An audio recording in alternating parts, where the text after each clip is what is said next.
thank everyone for being here. This event is co-sponsored by the League of Women Voters of Southeastern Connecticut, the Neighborhood Alliance, the New London Parents Advocates, and the NAACP. I am Regina Mosley. I am a founder or co-founder of the New London Parent Advocates, and we are a parent-led advocacy group that allows all the parents in New London to have their voices heard on the board district level at the Board of Education, and also we are planning to get more involved with City Council in their policies as well. So without further ado, I would like to introduce Ms. Tamara Lanier of the NAACP. Thank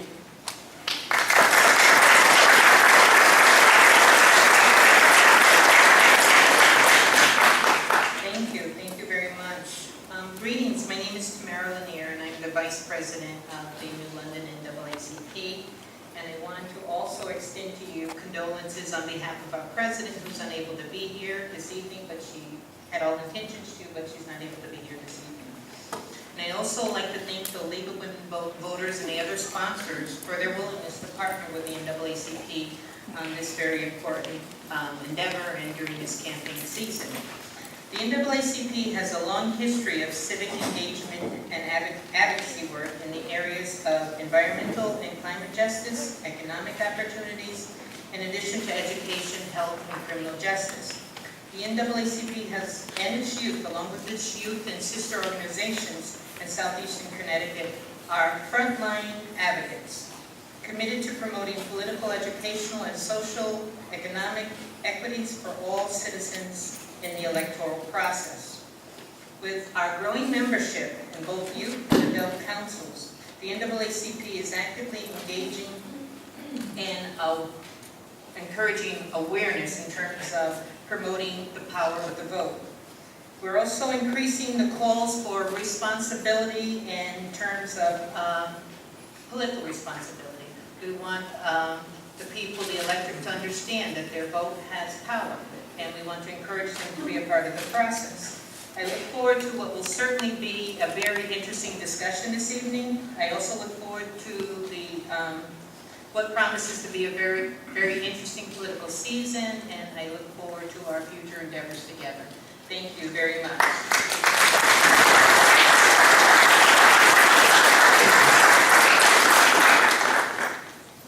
I'm actually Barbara Brockhurst. I'm not the moderator. We handed out sample ballots, and I've been asked to say a few words about that. Tonight we're watching the City Council candidates. Do you all have ballots, or anyone who wants one? There's someone handing them up there. You'll see that there's a row for mayor and several rows for the City Council. And on the Democrats, you have listed 7 candidates, and the Republicans, the Green Party, and petitioning candidates, and they total 17 candidates. There are 16 that will be here tonight. So if there are any questions, feel free to ask me after the debate. Should be all right. And now I'd like to introduce our moderator, Judy Dolphin of Gales Ferry, who will be asking the questions. I'd also like to honor our timers, who will be keeping track of each candidate. Will have 1 minute to respond. Thank you, Barbara.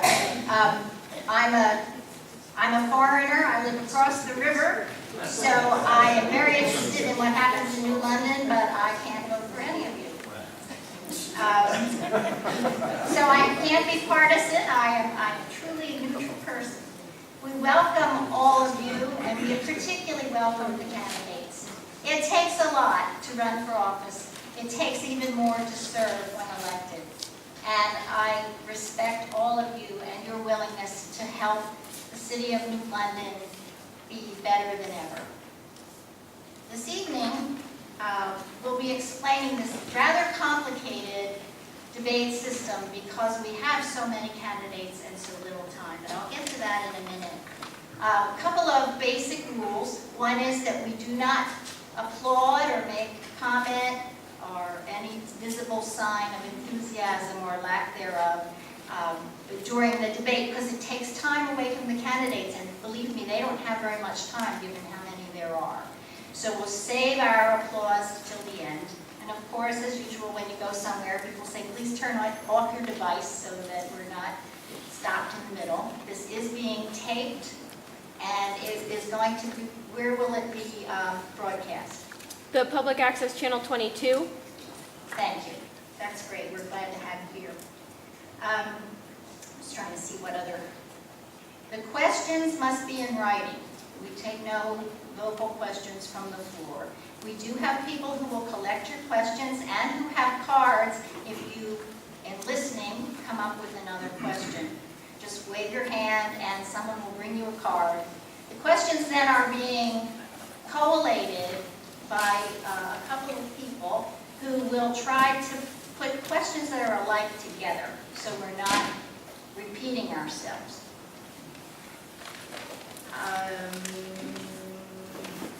And the questions may not be directed at any one candidate. These are general questions, and they are questions. We're not looking for great long statements. The members will be timing, so they have cards that they'll hold up and give you where you are, and there's a stop. And we let you finish your sentence, but that's all. And I'm a rather tough one on that. I'm an old elementary school teacher. And I mean old, I know that. Here's the system, and our candidates all know this, but our audience needs to know. 16 candidates are here tonight.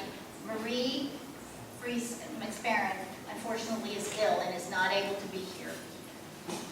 They're seated in 4 groups. In order not to bore you to death and bore the candidates to death by having them answer the same question, and particularly the last person on the row, I mean, it's like, what else is there to say?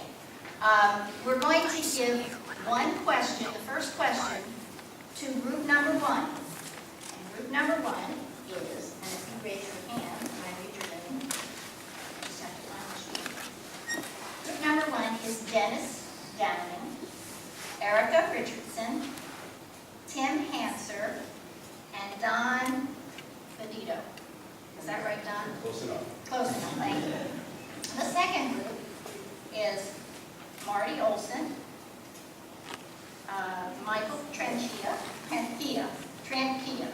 Is that close? Thank you.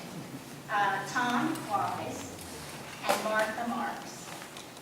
Group number 3 is John Russell, Ephraim Dominguez, close enough, Keith Robbins, and Catherine Gould. The fourth group is Anthony Nolan, Tim Ryan, Ronna Speller, and John Sinney. And so we will be starting with group number 1, and the rules of the responses are the following. Each candidate in the group will get the same question and will have 1 minute to answer the question. The second, third, and fourth questions will be presented to groups 2, 3, and 4 in that order. And then I'm going to mix it up, and I'm going to start the last shall be first and the first last. For those of you who teach Sunday school, you know that verse. And we're going to let the group number 1 be the last one to answer. We're going to rotate that, do as many questions as we possibly can in the time, with each person having 1 minute. Now, the way that we're trying to let people who do not receive that question, but they really have something they want to say, you have 3 rebuttals, so that if the first candidate says something you're really wanting to follow up on, when that is finished, anyone can call for a rebuttal, and we will keep track of how many. You only get 3 total for each. Let's see what else we need to do. Following the questions, when we see we have about 16 minutes left, then we will ask for approximately 1 minute, that will be decided. 90 seconds for closing comments from the candidates. Are there any questions from the candidates? Okay. I think we're ready to rock and roll then. So, And my colleague Irene Weiss is helping me stay on track. So, Group 1, your question is,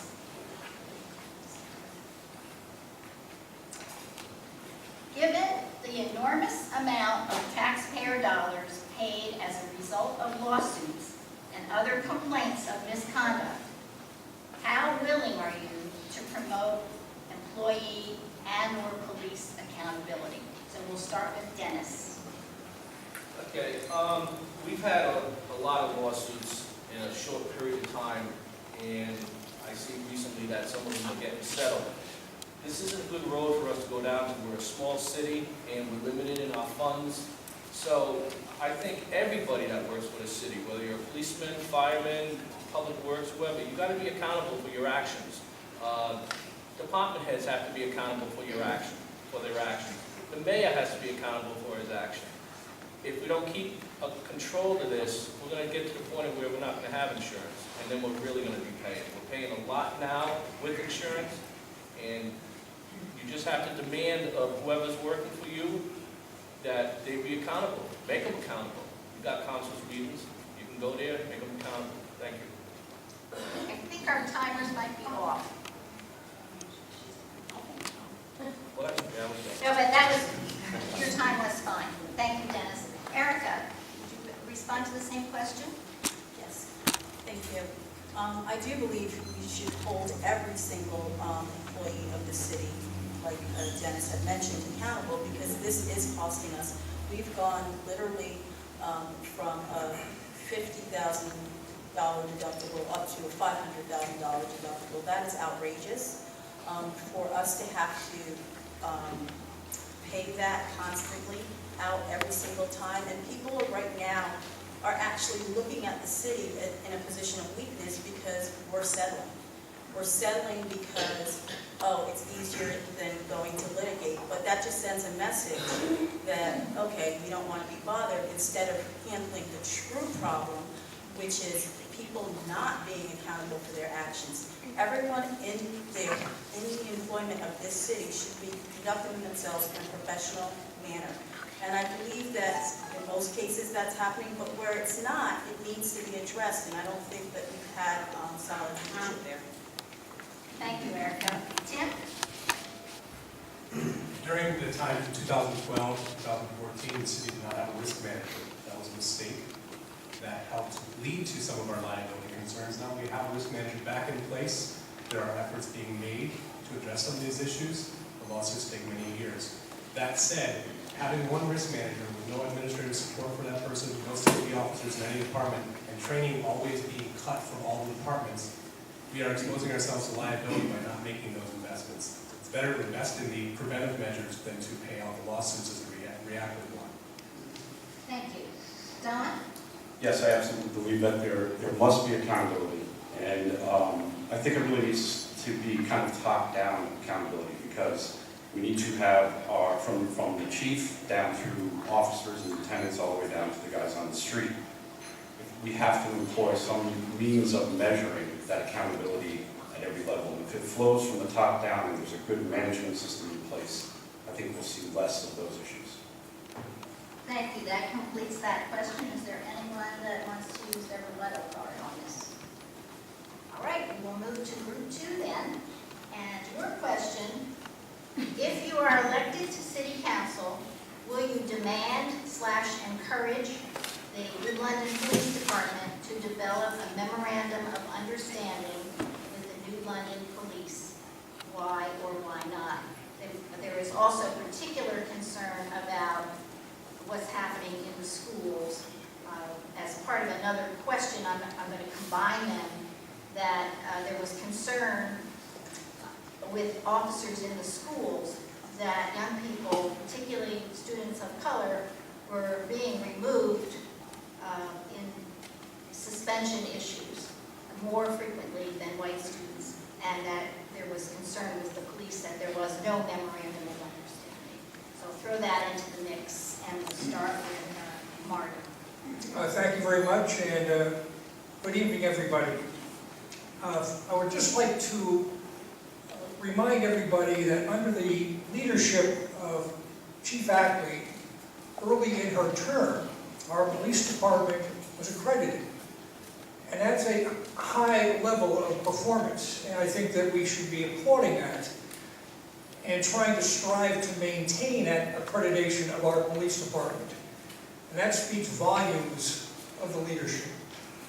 Are there issues and concerns that have been exposed over the last few years? The answer to that is absolutely yes. And those need to be dealt with and corrected promptly. The ongoing drama has certainly not been productive for our community. Regarding the concerns of police in the schools, I happen to tutor at New London High School on a regular basis, and the school resource officer there, Max Birch, for my money, does a terrific job. Thank you. Very much. I think somebody's phone is on somewhere. Let's see, it's Mike. Mike, would you like to take that same question, please? And Mr. West, you're that person. Thank you. Yes, thank you. School resource officers are a valuable asset to the educational system. They perform a duty that society has changed a lot, where just the presence of an officer helps the administrators and the teachers. The police should be colorblind to all situations. They're always under stress. It's a very difficult job. I know I wouldn't want to do it. Policies and procedures should always be looked at on a yearly basis because everything changes so rapidly in this country. Thank you. Thank you very much. Our next candidate is Tom Wise. With the exception of at least one person in this room, I don't think there's anybody who is willing to put on a police uniform. They have a real difficult job to perform in the public eye. We all get that. Has anything happened that should not have happened? Of course, we're all human. Plenty of things happen to humans that should not have happened. However, when I first got into the city, there were 90 police officers in that building. They're now down to 68 unless those 3 added, which made it a little more. These people have learned their job. They have learned how to do their job. Yes, there are some of them who are doing some crazy stuff on the side. However, we need to take away the bad apple scenery and remark upon what good the police are doing in this town. And if you think about it, thank you. And Martha. Hi, thank you all for coming. I think the question was about a memorandum of understanding Yes, with the please. police. So there's going to be racial bias in any profession, whether it's police officers, firefighters, nurses, doctors. And I think that instead of saying everybody's colorblind, they're not. And so there has to be training with the police officers. They have to be constantly, and every profession, there has to be training, and they have to look at the racial bias and be honest about what their racial bias is, and talk about it and admit it, and then I think things will work much better. Thank you. I'd like to ask this question of the entire panel. Would you please indicate by a show of hands if you would support a memorandum of understanding with the police officers and what they can and cannot arrest students for? It's a straight yes or no question. Those who say yes, please raise your I'm going to hand. use a rebuttal here. I need to know what the MOU says. I mean, the law is the law is the law. There is one. I'm using a rebuttal, and I'm probably out of line, and that's not unusual, but I can't vote for something that I don't know what it is. You can't sign a contract unless you know what it is. Is there anyone who can explain this? This is an important issue, and it may take us away from other questions. Not anyone from the audience, anyone from the table. Yes? I'd like to briefly mention there are templates for MOUs, but every school system and police department can determine what the proper rules are for police officers in the school. I believe it's important, I think clarifying people's roles in any job helps prevent problems. Too many children are getting suspended, arrested, that prevents their chances of graduation. This is going beyond the answer to the question. Oh, Thank you. I'm sorry. Well, that counts as a job too. Stop. Okay. Okay. Well, I decided not to count for rebuttals on this one because this is a very critical issue for your community. And so we're not using your rebuttals, but we're interested in trying to understand this issue. Mr. Nolan. Could you repeat? I heard the initial question, but that's the second question. I did. I asked the question as to whether you would support a memorandum of understanding with the police who are working in the schools, and it was raised that without knowing what that memorandum of understanding was, it was hard to say yes or no. But we're trying to understand the whole concept of the memorandum of understanding. The memorandum of understanding would be almost like a contract between the schools and the city in regards to what they thought you can and can't do and try and get you to follow that. I don't think that is possible because you, as Mr. Robbins started to explain, you cannot have a memorandum of understanding for someone who does something that is a violation of the law. You can have agreements in which the way some things can be handled, but if someone breaks the law, they have to be penalized for breaking the law. Now, my opinion in regards to the initial question is administration has to be trained in a better manner so that they can understand what things, what penalties they should be giving the kids in school if it doesn't have to do with serious crimes. As a police officer, you can give a ticket, you can give an arrest, or you can give a warning. So it's depending on what the administration for both the school and the police department decide to do now. Okay, I'm going to stop there so that we can get on to some of the other questions. But is this clearer now to our audience and to our candidates what we're talking about? Maybe? No. All right, well, let us move on to the next question now. This is for group number 3. The first person will be John. What ideas do you have as a candidate to grow the tax base in New London? Good question. Hello, everyone. Good evening. There's some things out there right now that we can do, and I've actually talked to the administration and the council in the past about doing some. One is very easy. We have not taught our businesses and our residents about single stream recycling. Right? We get paid, and Tim probably knows what the number is, but it's a variable number, so much per ton to recycle.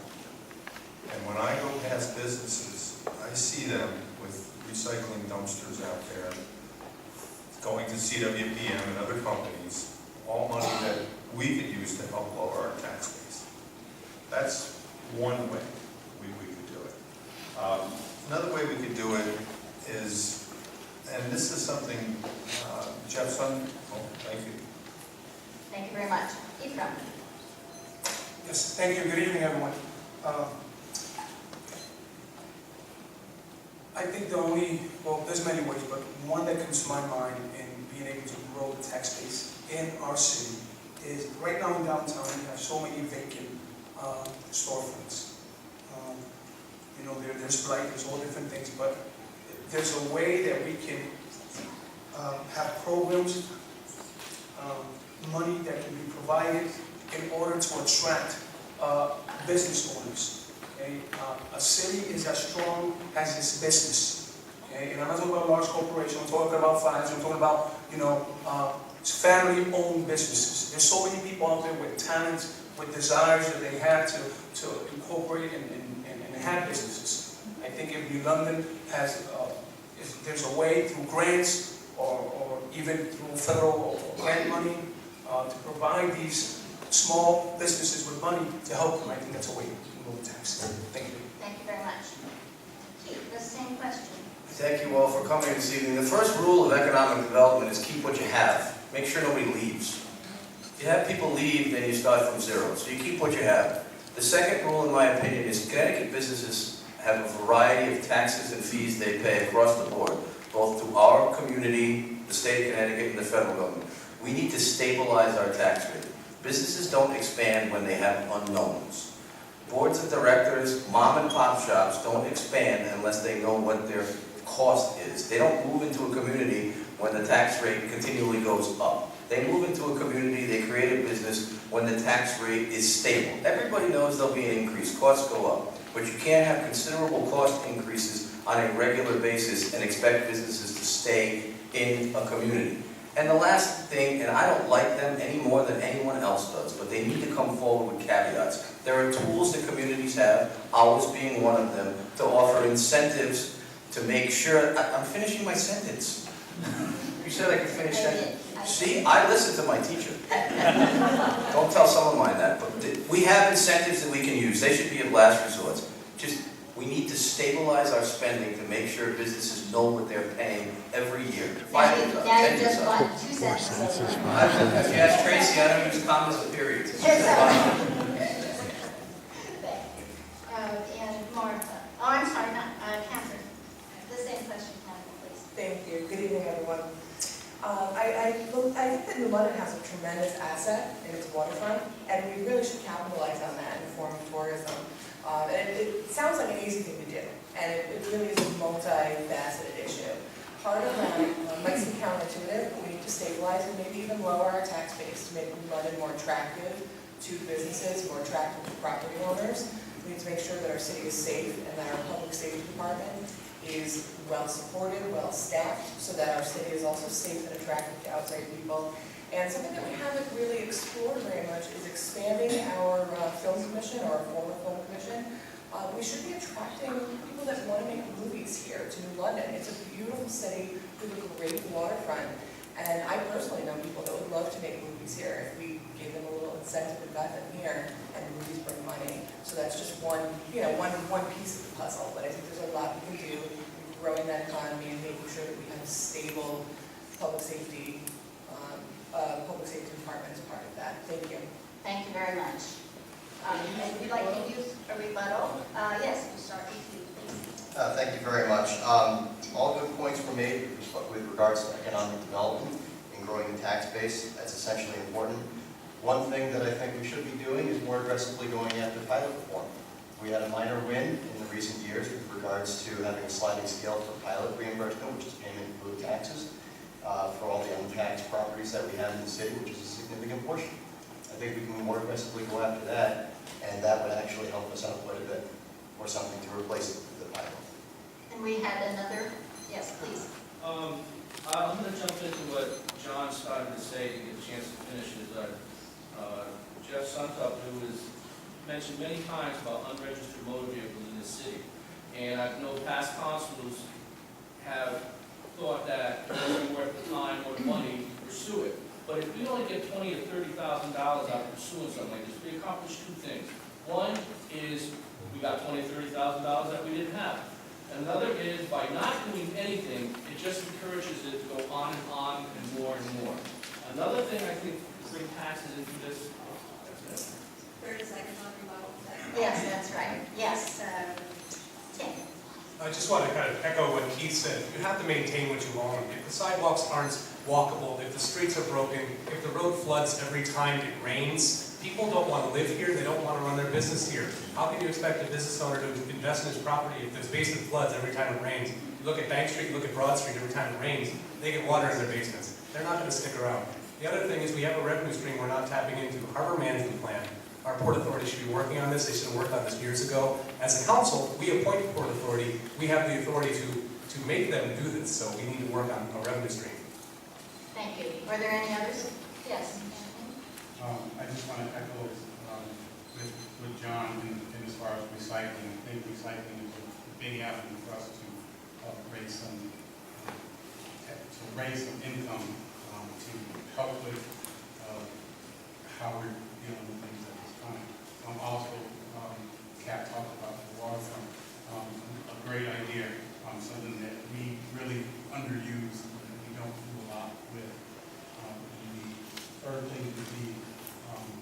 trying to get into better discussion with our hospitals and our colleges in order to try and make some kind of agreement with them. And Marty, you had one. Yes, thank you. The single biggest issue facing our community, and it's actually kind of out of the council's purview, it's our schools. Our schools have got to perform. And if they're performing at a high level, that makes our community exceptionally attractive. We have to aim high with that. And with the new magnet school district, hopes are running higher that we will achieve that goal. Thank you. Well, you just did me a great favor, sir, because the next question has to do with schools for Group 4, beginning with Anthony Nolan. And that is, New London is known for the lack of financial support offered to the public school system for various reasons. Would you support an increase in funding if it were earmarked specifically to lower classroom sizes at all grade levels? Why or why not? Yes, because it's needed. This council just actually gave us more money than we have ever. And I think that's a necessity. I think it's a necessity when we prepare the budget for the next cycle, to discuss what we can do to increase the funding for our schools. But I definitely think that was earmarked for that specific reason, as opposed to before. And the next person is Tim. Would you like to respond to the same question? So absolutely, positively, yes. If there is money that's going to be earmarked for specific use in the schools and that use is for making the student-teacher ratio better, absolutely. I see this on a personal level. I have 2 girls that are in preschool right now in London, and they go to preschool for 2.5 hours a day. And they're looking to expand that to a full-day preschool. But the reason they can't right now is because they don't have the funding right now. When they have the funding, they're going to expand and have full-day preschool and have a better ratio. And I think that would be an excellent use of those funds. Thank you. Rhonda? I would support it, except I do want to note that it is not really the purview of council to earmark what this money is spent for in the schools. Councilors can approve the budget, but the Board of Ed is responsible for allocating that money, and I think we have to understand that. I think small class sizes are something we need. We're competing with the suburban districts to bring students into our district, and small class sizes are something that we can offer. And we also need to encourage better maintenance of our building and our school resources. However, I do want to make it clear that the Board of Ed is in charge of prioritizing school spending. I'm glad you brought that up. Next week, same time, same place, Board of Ed. Although I think that was at 6:30. We can check on that before we get it. John? Having sat on the Board of Education, as Rona has, I agree. Our children in the future, class sizes of 22 or 25 are way too much. Whether it be reading aids for behavioral problems or whatever, there's definitely a need to reduce class size. And so, yes, I would support it. But again, as Rona said, the purview of how money is spent once it's given to the Board of Education is by the Board of Education. And to be honest with you, I think that our Board of Education, as it sits today, is doing a pretty darn good job with what they have.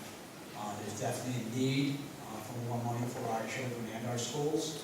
But again, answering the question, yes, I would support doing that as long as we have the trust of the board that they would spend the money appropriately.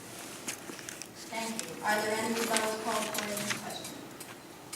Well, then we'll move to Group 2 as our lead group.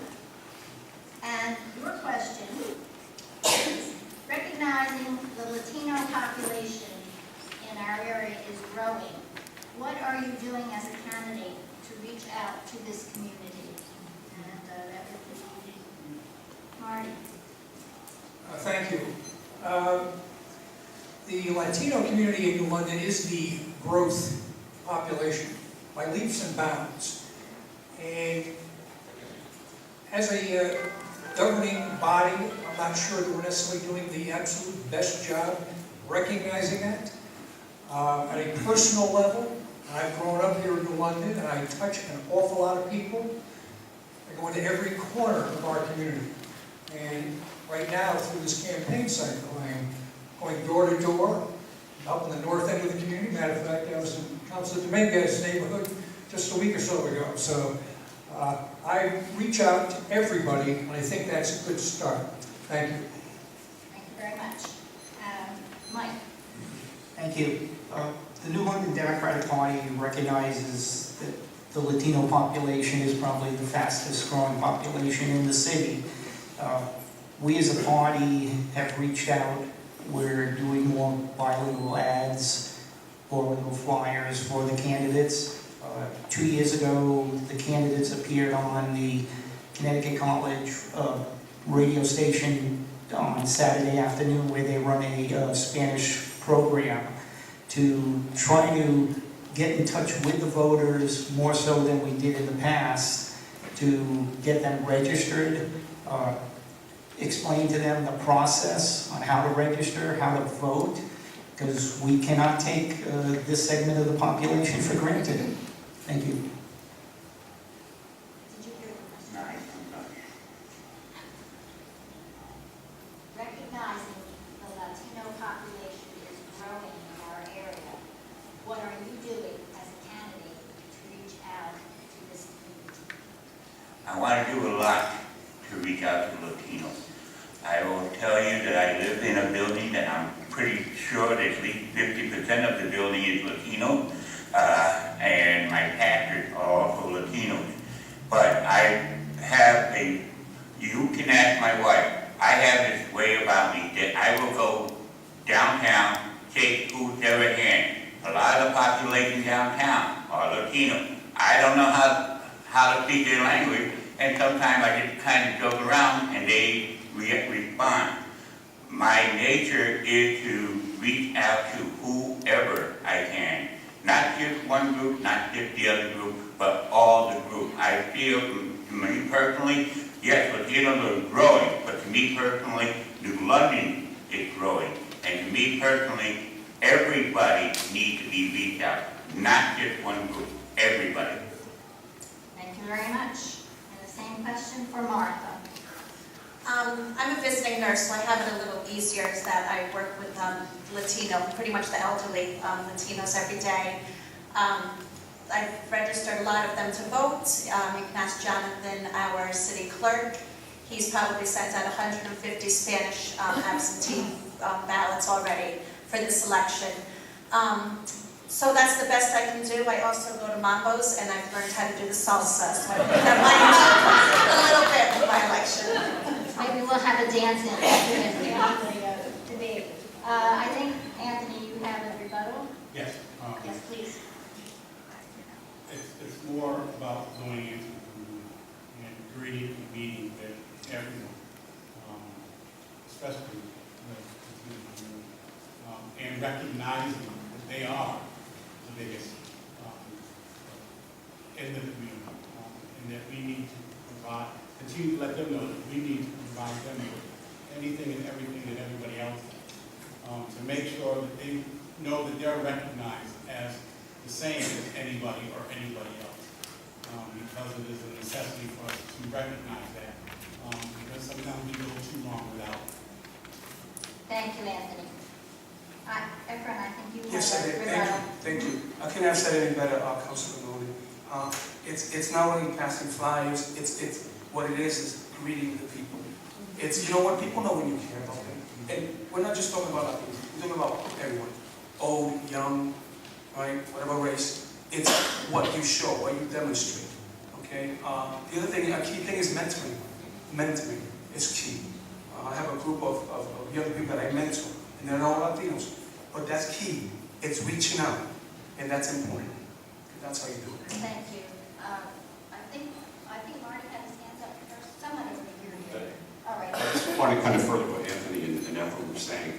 I took some time over a couple of weekends, went and knocked on a lot of doors on what we call the First District, Crystal Avenue, and the engagement that we have with the Latino population was, I mean, they want to be more engaged, and when you kind of bring some things to light for them and kind of tell them how important it is to get out there and vote and be strong in the community, it's, you know, it's a really good thing. So that's all I can say.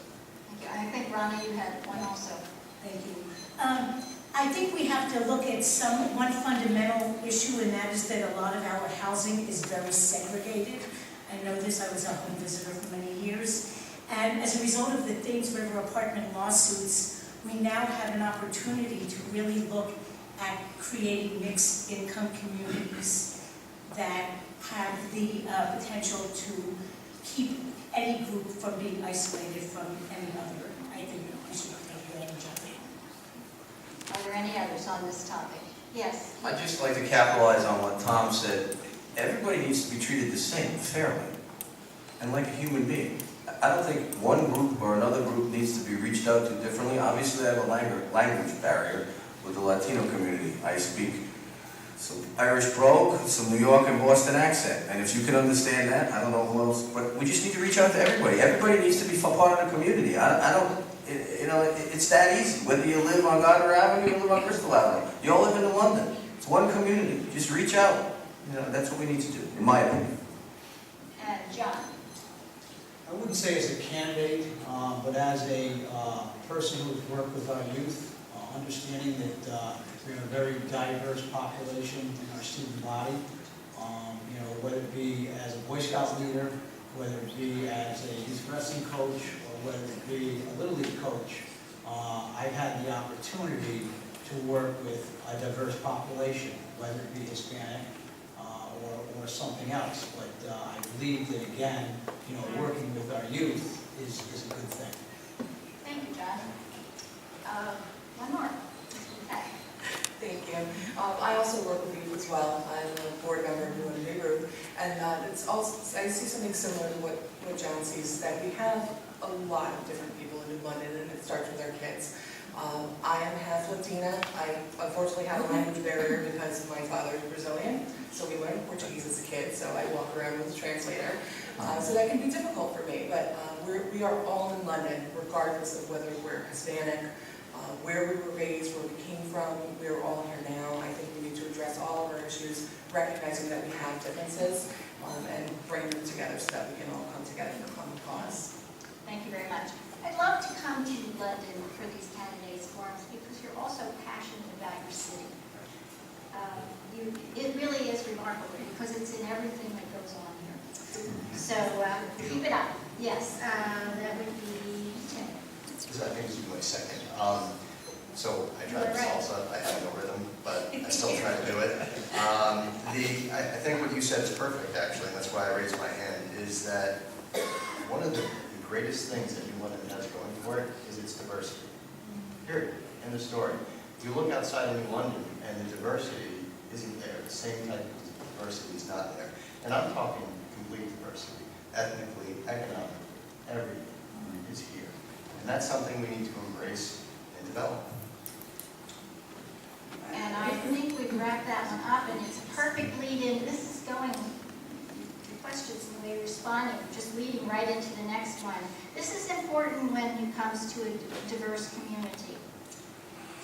Many of our surrounding towns have granted their police community relations committee the authority to investigate and even terminate. How willing are you to enlarge the responsibility of the New London Police Community Relations Committee? And I read the day every day, and this has certainly been a hot issue in your community. So we're going to start with Anthony. Oh, no, that's not right. Help me out. Where are we going now? John. John, thank you. That's why we have candidates to help the moderator know where to go. John. Okay. Okay. You know, it's been interesting. There's been a lot of misunderstanding about what our current PCRC is supposed to do. I know I've had conversations with a number of people around this issue, and to take it to the level that you were thinking of taking it to, I think you need to change its name. I think it becomes a commission. And that would be another really, really big big step to take it from what it is today to that. Would I be for that? I'd have to see how it was written up, because it's a big deal for people to understand exactly what a policeman has to go through on a daily basis. I think they have a really, really hard job. And you saw what happened when our mayor tried to fire some policemen for some things, and they had to come back. So if the same thing happened with this commission, I think that would cause the city more problems. Thanks. Thank you very much. I think we're on track thanks to our candidates. I believe Efren. Yes, could you just repeat the last part of that question again for me, please? How willing are you to enlarge the responsibility of the New London Police Community Relations Committee? Thank you. You know what, when I look at a city, okay, I see a family, all right? You know what, if groups can't get along for whatever reasons, right? Sometimes, you know what, parents, siblings, they don't get along, but you come together, okay? You're ironing out your differences. I think it's all in communication, and it's in respecting each other. I think that's something that's missing in New London. I've been a counselor for almost 2 years, and I've seen it. I've seen it at City Hall. I've seen it in a lot of places. So it's respecting each other, honoring each other, and I think, you know what, I am in favor of that.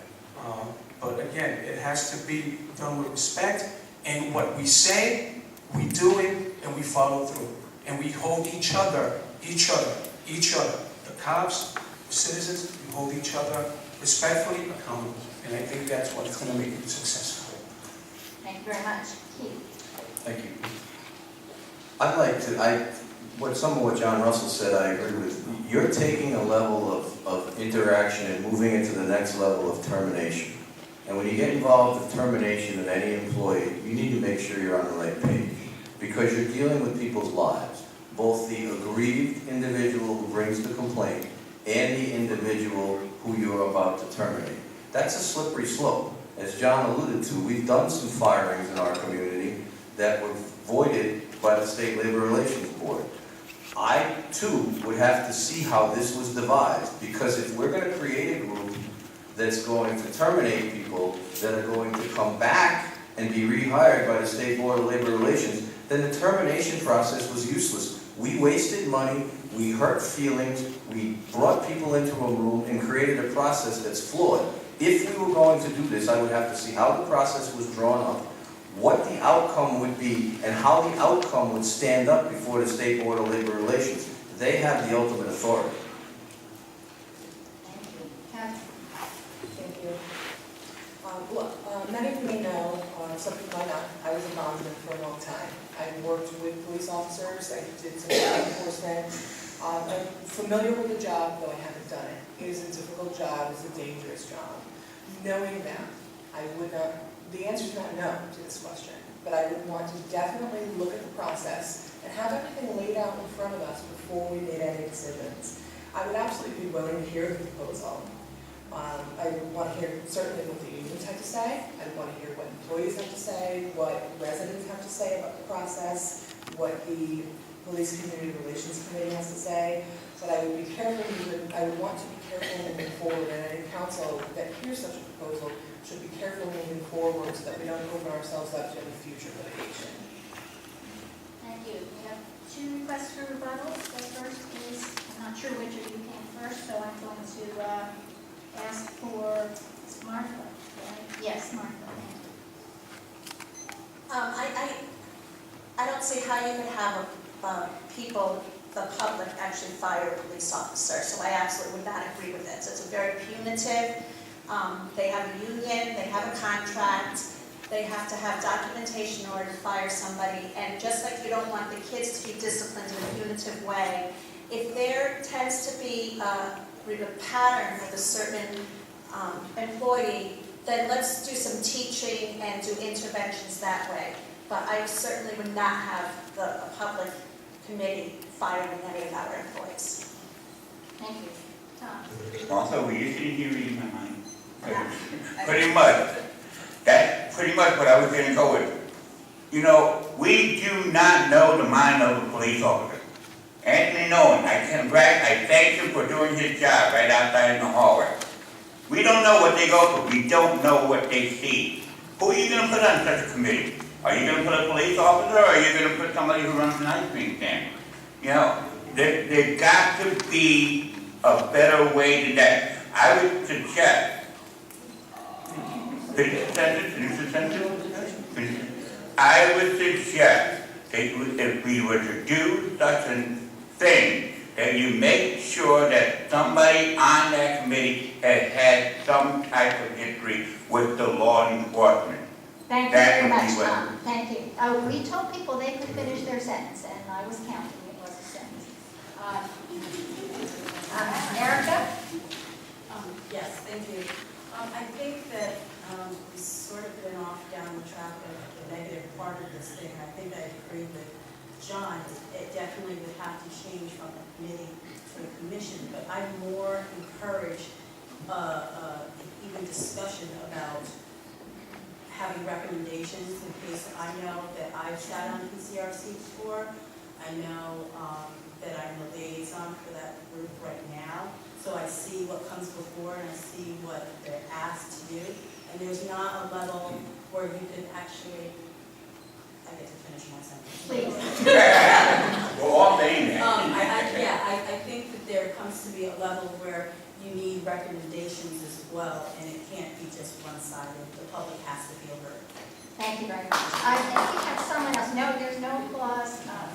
John? Yeah, I just wanted to say that I spent 25 years working for the state of Connecticut as a law enforcement official, and we had very strict standards and guidelines. Although we didn't have a citizen advisory commission, we did have supervisors that held us highly accountable for our actions and made sure that every member of society was treated appropriately and with dignity. And so I would support discussion about making sure, because it's a huge problem, not only in London, it isn't, I'm not saying it's a huge problem in London, but it's a huge problem nationally, and a lot of people are very upset about it. Thank you. Now, here's our situation. We have two groups who have not had a chance on this round, and I would like to give them that chance. So I'm going to make an executive decision that we'll try to keep our responses short, not have rebuttals. Maybe you want to throw it into your closing statement. So each of the two remaining groups has a chance to answer another question. And then we will go to our 1 minute, and if you can keep it to less than 90 seconds, if you can keep it closer to a minute, that will get us out of here. But I'd like us to stay and finish this conversation because it's very valuable to the citizens and to all of us who live in this area. So, with that said, try not to repeat each other if you can. That'll help move us along a little more, but you're doing a great job. So, group number 4 is now up for the question, what charter revision do you think would be most appropriate to ensure that the council and the mayor work better to suit going forward in New London? Is that the question of the night, I think? Well, okay, why did we get that question? And that question, first of all, goes to Anthony. Could you repeat that question? Yes, I can. What charter revisions do you think would be most appropriate to ensure council and mayor work together to better suit going forward? Is there anything you can do with the charter, in other words, that would improve mayor-council relationships? I think there's actually a lot that you can do with the charter to make sure that there is a accountability on both the city council and the mayor to do what's right for the community. Don't know where to start.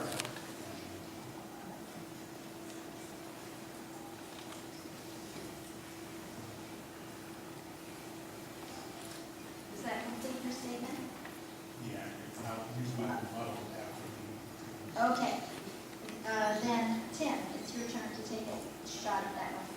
So I have the distinct honor of being one of the people on the charter review board right now, and it's very plain when you go through the charter to see the amount of inconsistencies that there are in that. last charter review commission, which is different than board, was rushed to move to the strong mayor form of government. There are a lot of inconsistencies with respect to roles, responsibilities, and I'll be honest with you, even grammar and wording. There's still city manager, the word city manager that appears in the charter. So I think it really comes to clearing up the roles and responsibilities in each of the articles in the charter and making sure that it's consistent across the entire charter. Thank you. Rana? The last Charter Revision Commission actually made some recommendations that were not accepted by council. One of them was requiring that the mayor be elected by a majority of voters. Another was putting in some level of district representation. And I think both of those would have been helpful. In terms of district representation, I believe it would have clarified the difference in roles between councilors and the mayor. Right now, every at-large councilor is almost like a mini mayor. There isn't a good differentiation of roles. Whenever possible, clarity in the roles prevents problems of clashing over who is responsible for what. And that said, there are some things in the charter that I think are not followed well, and just following what's in there now would help everyone get along better as well. Thank you. John? I appreciate the question because I believe personally that there's definitely need for charter revision. As was mentioned earlier, charter review was rushed with a strong mayor form of government. I don't believe that any one individual, I don't care whether it's the present mayor or any future mayor, should have as much power and authority without any recourse or recall or whatever. And so I would support those types of things. For example, we had different contracts that were entered into by our chief executive officer, our mayor, that the city council did not agree with. Yet, as the paper reported, the city council's only choice was to possibly sue the mayor for the decisions that he made to revoke the contract, which would cost a lot of money. And so I don't think that any check should be allowed to be written until the governing body, that being the city council, properly uses its authority to review contracts. So I agree that there's a need for charter revision. Thank you. I'd like to move to the last segment so we can have a chance for our 4 remaining candidates to have another shot at responding. They may or may not like this, but we'll give it a shot. So we're back to group 1, and this person said, I've heard and read candidates that say they will or continue to support our maintenance department. Will they increase funding for and increase positions in this department? Is that clear? I mean, the card is a little confusing to me, but essentially we're asking you how you feel about supporting the maintenance department with regard to both positions and funding. So we'll start with Dennis, if you're ready. Okay, that sounds good. You know, everybody wants to hire more people, but we got to realize we have to live within our means. If we're in a position to where we don't have the money to hire more people at the present time, then I feel we're losing out by not using the very people that live in this city. We have a great volunteer system in this city. People come out and volunteer for all kinds of things. Now, when you're talking about public works or things along that line, there's a lot of stuff that can be done with volunteers and with public work members. So until we can afford more people, let's use those folks. Thank you. Erica? Thank you. I believe that there is a definite need for specific positions within the Public Works Department, especially in light of the new schools that we have. We actually have placed positions within a budget. The budget increases have already happened, but those positions have not been filled. And that is causing us to have a great deal of difficulty maintaining our business, our buildings, which will cost us 10 times more in the long run. So we do need to have a smart idea, and then there's always the human issues as well when you're asking people to come in and volunteer, because that is an issue. Thank you. Tim? Having run the Public Works Department for 3.5 years, I can tell you it is grossly understaffed. You can't maintain anything with the manpower you have. As I said earlier, if you can't maintain anything, people aren't going to want to bring their businesses here. We need to fix our sidewalks, we need to fix our streets, we need to maintain our buildings, we need to maintain our parks. Electric Boat has 5 parks maintenance, or grounds maintenance staff. They have grounds of 18 acres if you take the buildings off of the calculation. Riverside Park is 18 acres, for comparison. The staff of New London is 6 for the whole city, 300 acres. If anybody thinks that they can get the work done with 6 people, I'd like to see how it happened. We don't have a plumber. We've never had a plumber.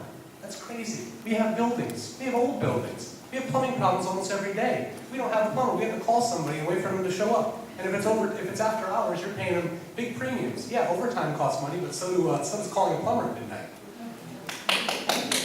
No applause, then. Momentarily, we'll get there. And finally, Don. So yes, we absolutely have to find a way to address this issue within Public Works, because if you look at it in the bigger picture, and Tim alluded to this, the first thing that, you go to economic development, and the first thing that anybody's going to look at when they come into the city, if they're even considering bringing a business or moving in, is what is the condition of the streets, and if we cannot figure out a way to clean our streets, deal with our blight, we're just fighting an uphill battle. We're never going to be able to increase our businesses and grow our tax base so we can stop increasing our tax rate. Thank you very much. Are we ready to move on to final remarks? Nobody has a pressing rebuttal? All done very well, because yes, we would like to. All right, why not? All right, well, just remember, we're also using time, so. I'll be quick. So on the subject of Public Works, it's hard to follow Tim. I mean, it's with his experience, but in general, economic development, as Don said, is centered around how you maintain what you have. And when you look at it, one of the biggest concerns I have is how the schools have access to maintenance staff. Right now, the schools don't have maintenance staff. They have janitorial staff, but they don't have a maintenance staff. The city does. They have to go to the city every time they need something. I would be in favor of looking into trying to split that staff and make sure the schools have their own staff. Thank you. Anyone else? Yes. Thank you. With my work with New Neighbors, we're at the fields at all different times. We're there Mondays, we're there Sundays, we're there Fridays. I noticed that there's workers there every day of the week, and it's usually the same person. I won't mention him by name, but many of you probably know him. You shouldn't have to be working 7 days a week. If someone wants to be working, then that's completely different. I think you'll find if we properly staff that department, meaning we have enough full-time workers to fully cover the shifts that need to be covered, we'll save a lot of money in overtime, we'll save a lot of money on those additional expenses that Tim alluded to, with plumbers and those sorts of things. Thank you. Thank you. Yes, John. Thank you. Just a rebuttal on the charter revision. When I was on the council, we voted on the charter revision. I was the one councilman that voted against the straw mayor. I was also very disheartened with the way it was pushed through and some of the things Ron alluded to. And afterwards, when the election occurred, I brought forward an idea which got no traction, but I wanted someone who was independent, like maybe our moderator, to study the charter and actually teach a class called Charter 101 to the candidates and the mayor, so to avoid a lot of the problems that we had when this started. Thank you. Marty? Oh, no, you were first, I thought. Thank you. Let Marty go first. All right. Thank you. I'd like to comment on the charter. There is a serious disconnect, a gap right now between the mayor's office / administration and the council. In our old government, the city manager worked at the pleasure of the city council, and is accountable to the council. The mayor currently is accountable to nobody until the election 4 years later.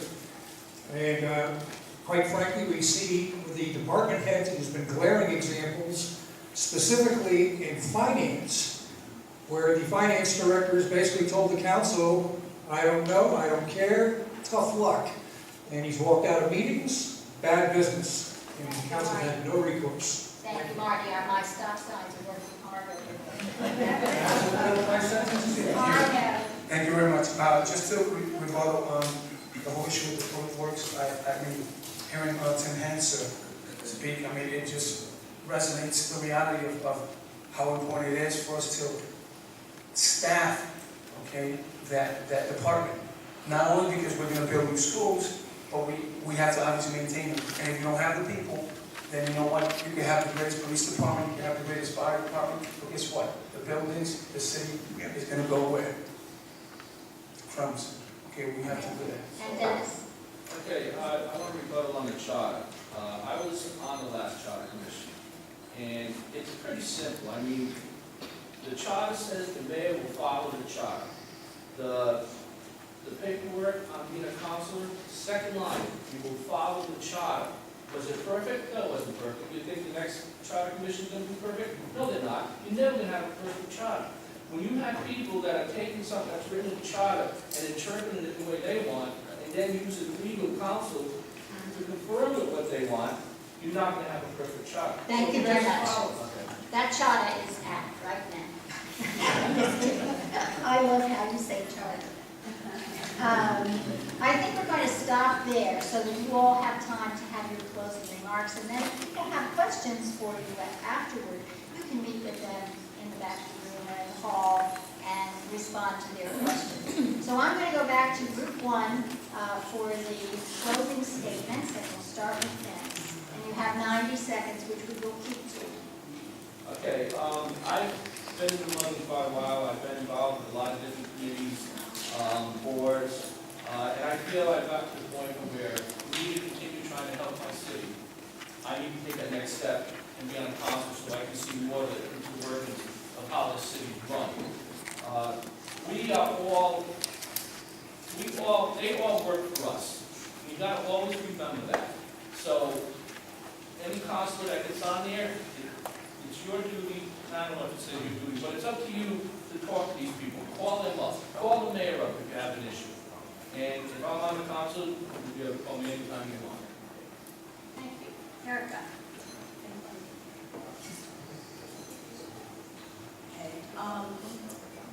Right now I sit on the council as public safety chair. I am very much invested in the city.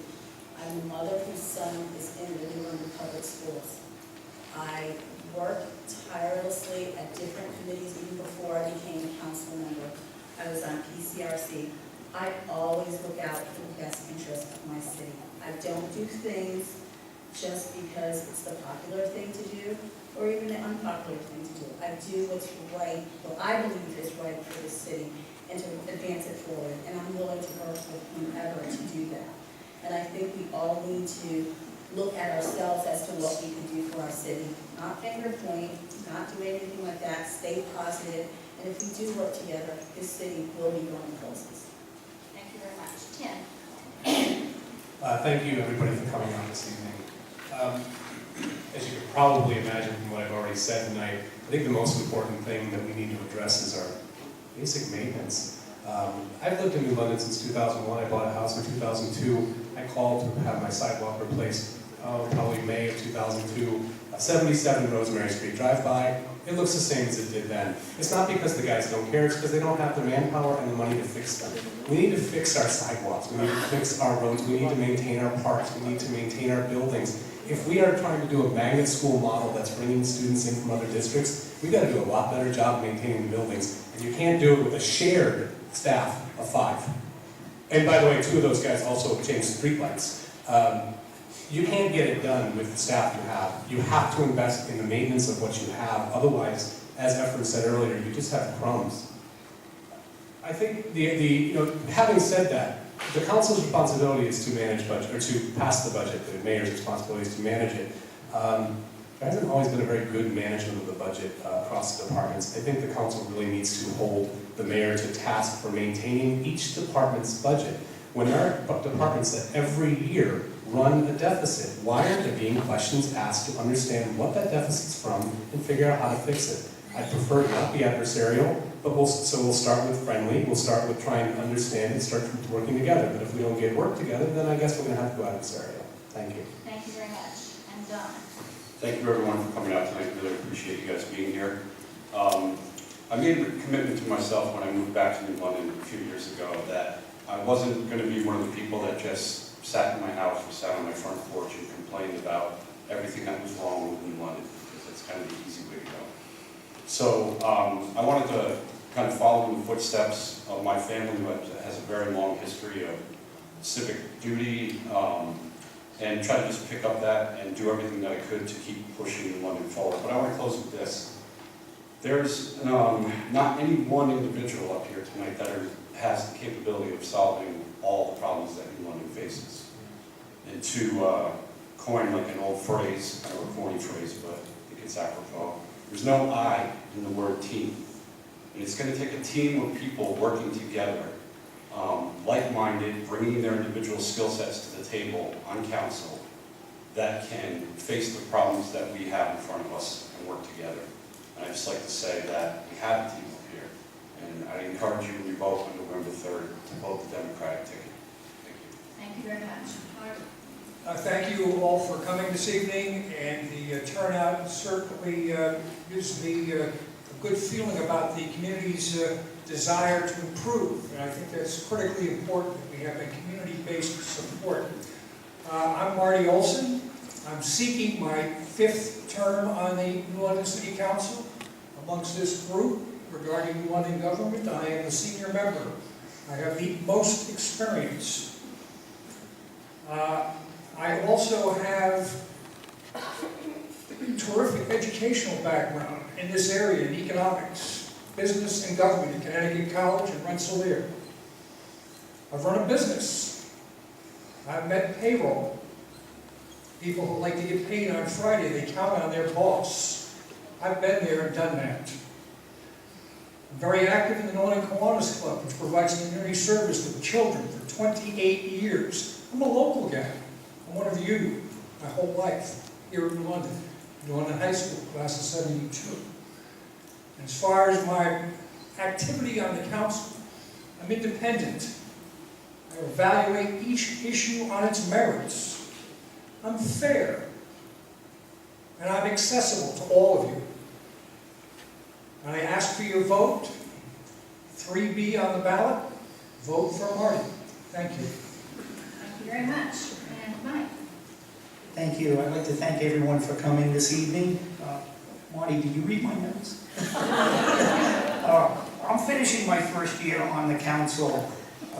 For 12 years as city clerk, I looked at the many different councils come and go, and you realize when you're sitting at the other side of the room and facing the gallery, that's where the buck stops.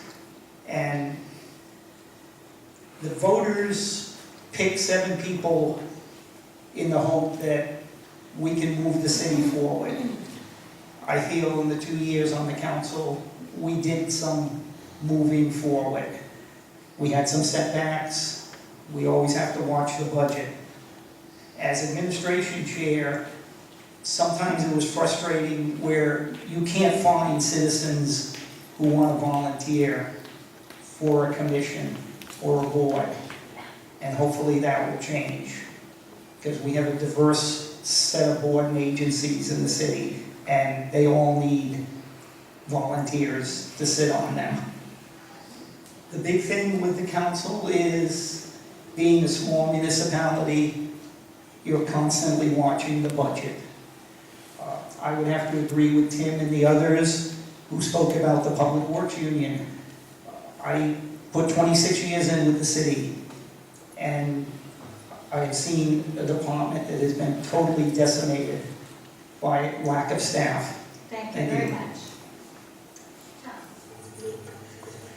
I thank everybody for coming out. I'm probably one of the least known person on this platform here, and you only get to pick 7 of them. But you have to figure out, what are you looking for in 7 people? Are you looking for 7 people who can fight against each other and not get things done? Or are you going to look for 7 people who will work with the other 6? I plan on getting things done. I plan on not playing the politics, but getting the governing done. I myself have been in human services for 33 years. I have seen everything and anything and anything and everything. Trust me, anything that comes to council that I would face as a council person, I will face it head on. I will let you know that I am totally deaf. I cannot hear a blasted solitary thing at all. But I can talk, I can feel you, and I can be a part of it. That came from determination to be able to do things. That's what I am wanting to do. I want to do things on the council. And if you let me, things will get done. Thank you for your time. Thank you very much. Mark. Hi, my name is Martha Marks. Thank you all for coming, and thank you for hosting. You did a great job as a moderator.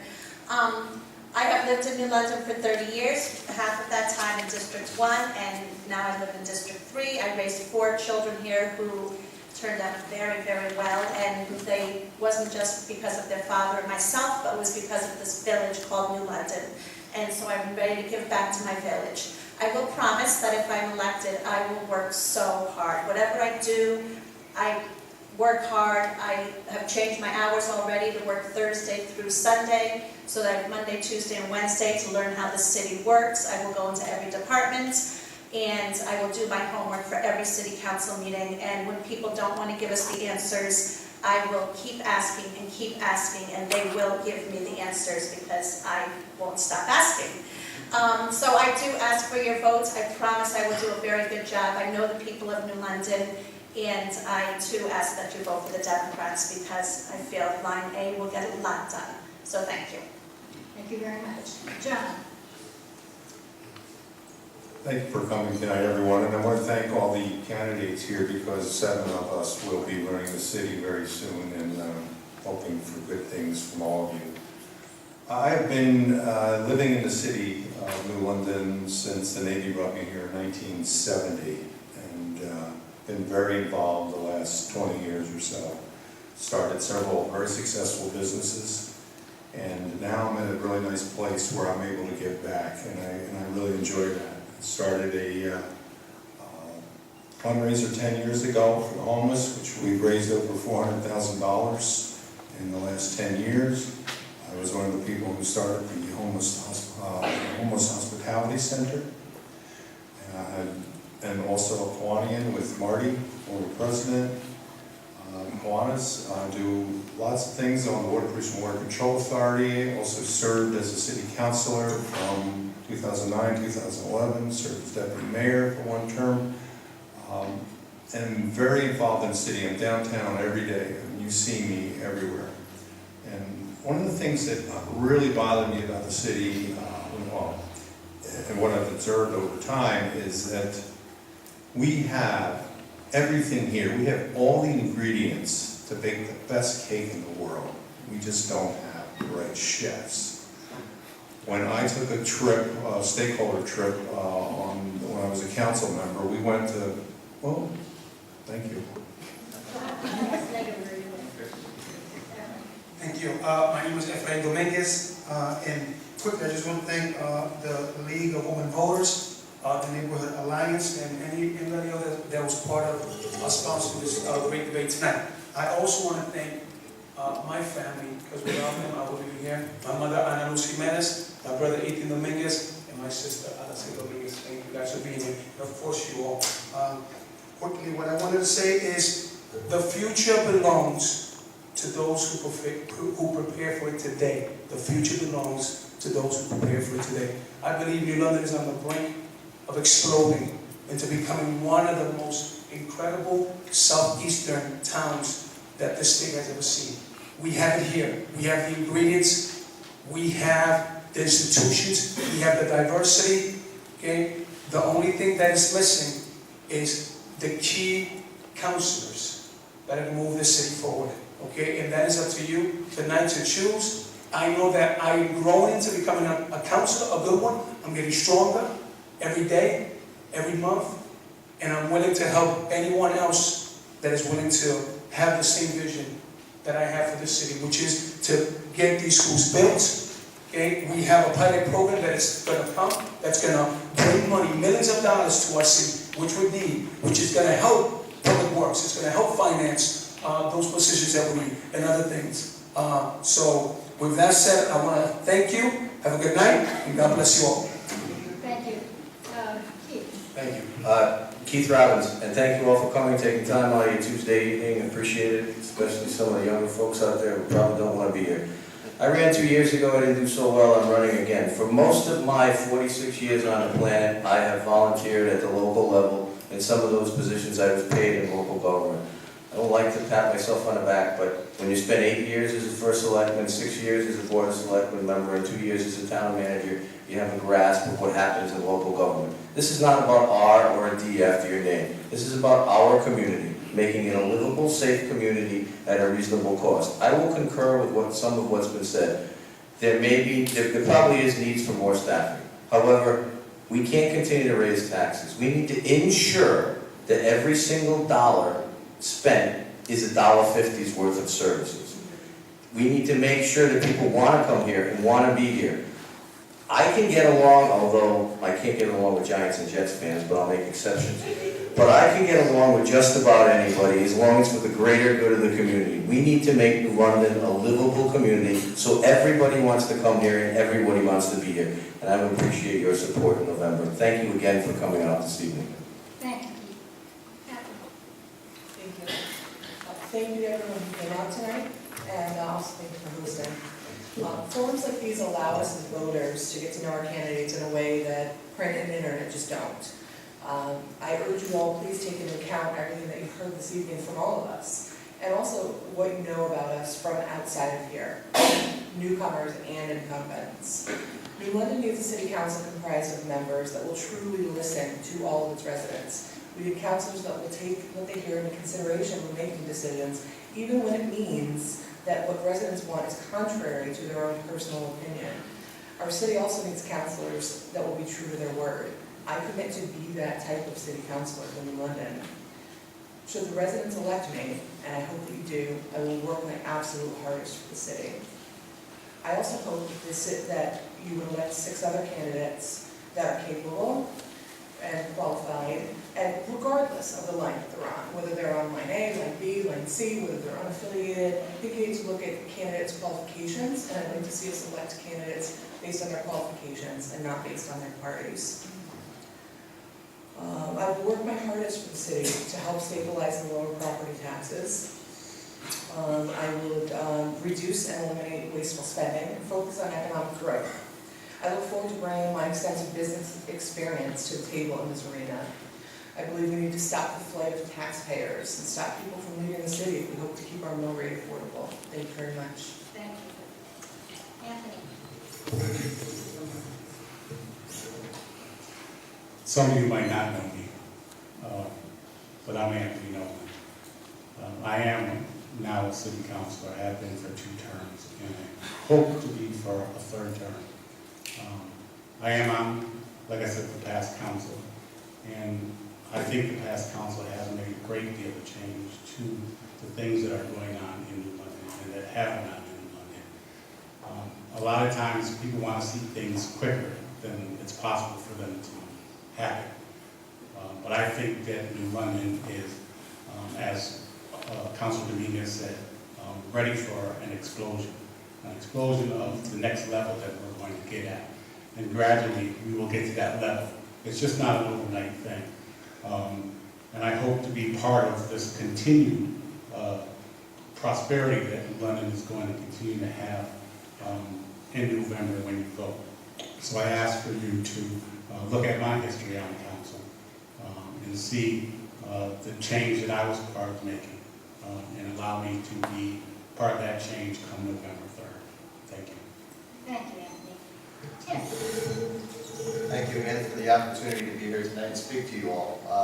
I think what it comes down to for anybody making a decision to be in front of you tonight are two things: a desire to serve and an ability to serve.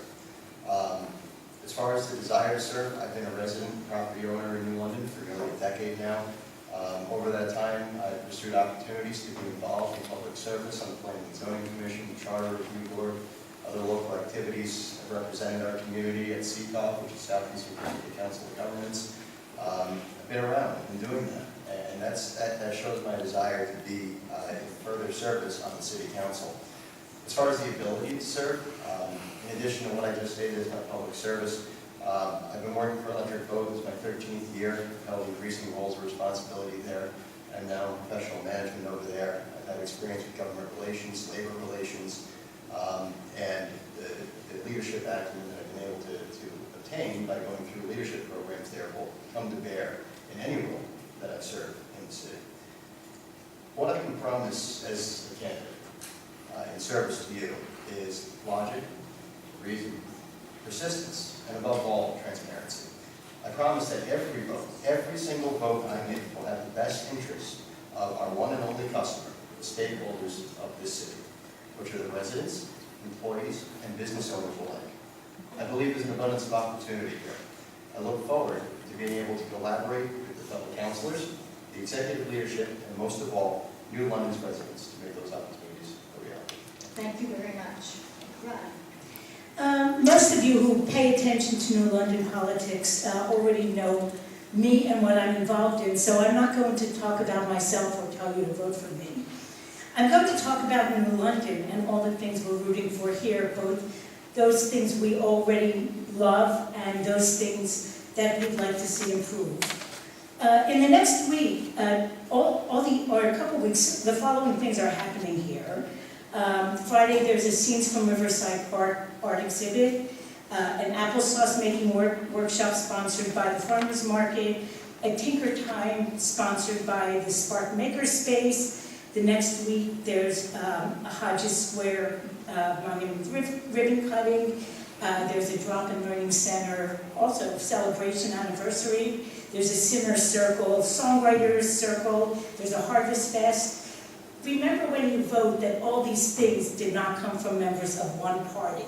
So do yourself a favor, do the city a favor, and look at the whole ballot and choose wisely. I also want to end by inviting everyone who hasn't had enough conversation about politics here to join us all at the Green Party office, 225 State Street in the Manwaring building. We have refreshments and discussion immediately following this debate, and we welcome everyone there. Thank you. Thank you. And last but not least, John.